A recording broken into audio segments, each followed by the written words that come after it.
ભાજપના 5 નેતાઓ જે મુસ્લિમોને કારણે જીતે છે। છેલ્લા નેતાનું નામ સાંભળીને તમે પણ ચોંકી જશો। મિત્રો, થોડા દિવસ પહેલાં ગોધરાના વોર્ડ નંબર 7માંથી અપેક્ષાબેન સોનીની ઐતિહાસિક જીત વિશે તો તમે જાણ્યું જ હશે, જ્યાં માત્ર 24 હિન્દુ મતદારો સામે 2500થી વધુ મતોની સરસાઈથી તેઓ જીત્યા હતા। પરંતુ શું તમે જાણો છો કે ગુજરાતમાં આવી અનેક બેઠકો છે જ્યાં મુસ્લિમ વસ્તી 80થી 90% હોવા છતાં ભાજપના હિન્દુ ઉમેદવારોએ ભગવો લહેરાવ્યો છે। આજે આપણે વાત કરીશું એવા 5 મજબૂત ઉમેદવારોની જે વિસ્તારોમાં જ્યાં ધર્મ નહીં પરંતુ વિકાસ જીત્યો છે। ભાબર નગરપાલિકા બનાસકાંઠા। મિત્રો, બનાસકાંઠાના ભાબર વિસ્તારમાં મુસ્લિમ મતદારોનું વર્ચસ્વ ઘણું વધારે છે।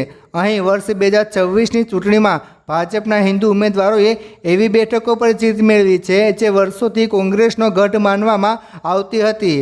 ભાજપે અહીં લઘુમતી સમુદાય વચ્ચે જઈને વિશ્વાસની રાજનીતિ કરી અને સ્થાનિક પ્રશ્નો ઉકેલ્યા, જેના પરિણામે મતદારોએ પક્ષને નહીં પરંતુ ઉમેદવારોની કામગીરીને મત આપ્યો।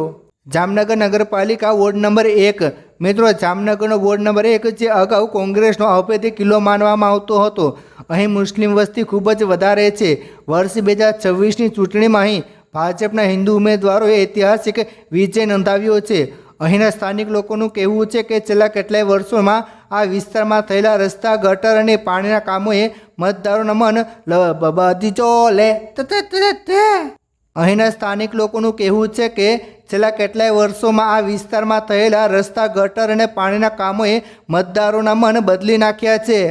મોડાસા નગરપાલિકા અરવલ્લી। મિત્રો, અરવલ્લી જિલ્લાના મોડાસામાં મુસ્લિમ જનસંખ્યાના સમીકરણો હંમેશા મહત્વના રહ્યા છે। અહીં પણ ભાજપ સમર્થિત અને ભાજપના હિન્દુ ઉમેદવારોએ મુસ્લિમ વોર્ડમાં જીત મેળવી હતી।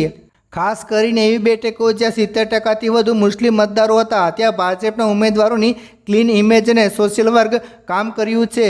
ભરૂચ અને નવસારીના વિસ્તારો। મિત્રો, ભરૂચ જિલ્લામાં ભાજપે લઘુમતી મોરચા દ્વારા વર્ષ 2021થી જ મોટું અભિયાન છોડ્યું હતું। ભરૂચ નગરપાલિકાના અનેક વોર્ડમાં મુસ્લિમ વસ્તી વધુ હોવા છતાં ભાજપના હિન્દુ ઉમેદવારોને તોતિંગ મત મળ્યા હતા।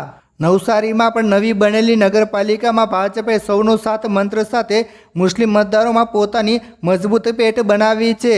પાટણ સળવીવાડા વિસ્તાર। મિત્રો, પાટણ નગરપાલિકાના સળવીવાડા જેવા વિસ્તારોમાં જ્યાં હિન્દુ મુસ્લિમ વસ્તી મિશ્ર છે પરંતુ મુસ્લિમ મતદારો નિર્ણાયક ભૂમિકા ભજવે છે, અહીં ભાજપના ઉમેદવારોએ સૌહાર્દપૂર્ણ વાતાવરણમાં જીત મેળવી છે। અહીં ભાજપના ઉમેદવારોએ કોઈપણ ભેદભાવ વગરના વિકાસને એજન્ડા રાખ્યો હતો જે મતદારોને સ્પર્શી ગયો છે।